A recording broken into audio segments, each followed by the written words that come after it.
গবেষণাগারটা গুনগুন করছে একটা অদ্ভুত শব্দে। ঝিকিমিকি আলোয় ভরা জটিল যন্ত্রপাতি। চারিদিকে একটা ভারী ভারী বাতাস। এই জাপানের মন্দিরে একদল বিজ্ঞানী অক্লান্ত পরিশ্রম করছে। তাদের লক্ষ্য একটা নতুন ধরনের শক্তির উৎসের রহস্য উন্মোচন করা।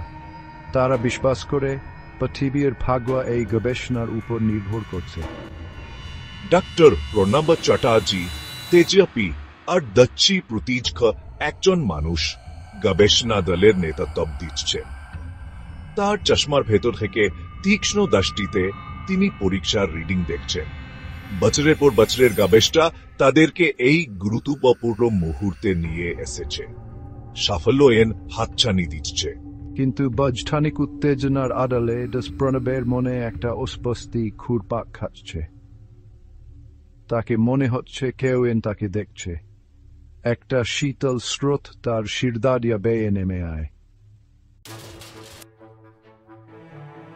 প্রণব থেমে গেলেন। তার কলম নোটবুকের উপর ঝুলে আছে। চেয়ার ঘুরিয়ে তিনি ল্যাবের অন্ধকার কোণে তাকালেন। আজ রাতে ছায়াগুলো আরো গাছে, আরো ভয়ঙ্কর মনে হচ্ছে। আমার ভুল মনে হচ্ছে, তিনি নিজেকে বললেন, একটা হাসির চেষ্টা করে। কিন্তু সেই অনুভূতি রয়ে গেল। তিনি সহকর্মীদের দিকে তাকালেন, যারা কম্পিউটারের সামনে ব্যস্ত। কেউ কিছু অনুভব করছে বলে মনে হচ্ছে না। তিনি কি শুধু গবেষণার চাপ অনুভব করছেন? তিনি অস্বস্তি দূর করার চেষ্টা করলেন, আবার জটিল সমীকরণে মন দিলেন।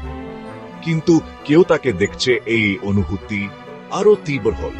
তিনি ছোট ছোট অদ্ভুত ঘটনা লক্ষ্য করতে লাগলেন। রাত বিরেতে কাগজ সারসার শব্দ, দরজার কাছে ছায়া। এক ভয়ঙ্কর ঘটনার পর প্রণবের অস্বস্তি আতঙ্কে পরিণত হল। সকাল সকাল তিনি ল্যাবে এসে নতুন তথ্য বিশ্লেষণ করতে চাইলেন, কিন্তু কম্পিউটার খুলে তার রক্ত জমে গেল। সপ্তাহের পর সপ্তাহের গবেষণার তথ্য সব উদা। এটা অসম্ভব, তিনি ফিস করে বললেন। তিনি বারবার চেক করলেন, কিন্তু তথ্য পেলেন না। তিনি সহকর্মীদের জিজ্ঞাসা করলেন, কিন্তু কেউ কিছু জানে না। আতঙ্ক তার মনকে গ্রাস করতে লাগলো। এটা কোন সাধারণ ঘটনা নয়।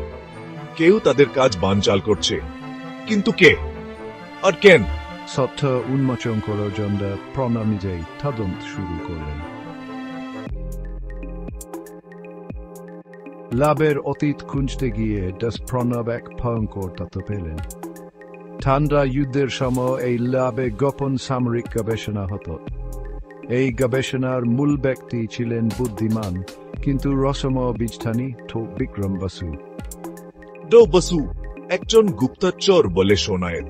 তিনি শত্রুপক্ষকে গোপন তথ্য দিতেন। তার বিশ্বাসঘাতকতা প্রমাণ হয়নি, কিন্তু তিনি রহস্যজনকভাবে উধাও হয়ে গেলেন। কেউ কেউ বলে তাকে চিরতরে চুপ করে দেওয়া হয়েছে।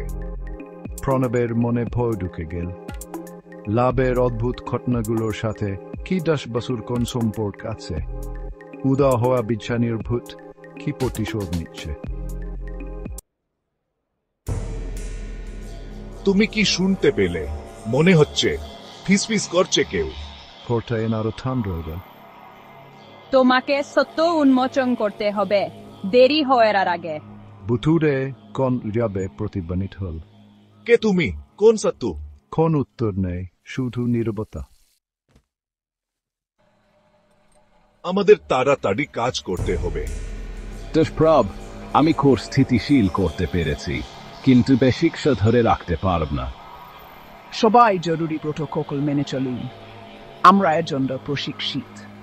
দলটি জিনিস বিফল। কে তুমি? কেন আমাদের পিছু নিচ্ছ? আমি এসেছি গোপন তথ্য রক্ষা করতে।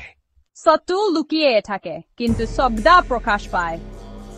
প্রণব অবিচল রহস্য উন্মোচন করতে ঠিক। সব চেষ্টা করেও কিছু প্রশ্নের উত্তর মেলেনি। ল্যাব এখন শান্ত, কিন্তু অতীতের প্রতিধ্বনি রয়ে গেছে। আমরা অনেক দূরে গিয়েছি, কিন্তু আমাদের যাত্রা শুরু হল মাঠ। দলটি ভবিষ্যতের দিকে থাইয়ে অতীতের শিক্ষা নিয়ে এগিয়ে চলছে।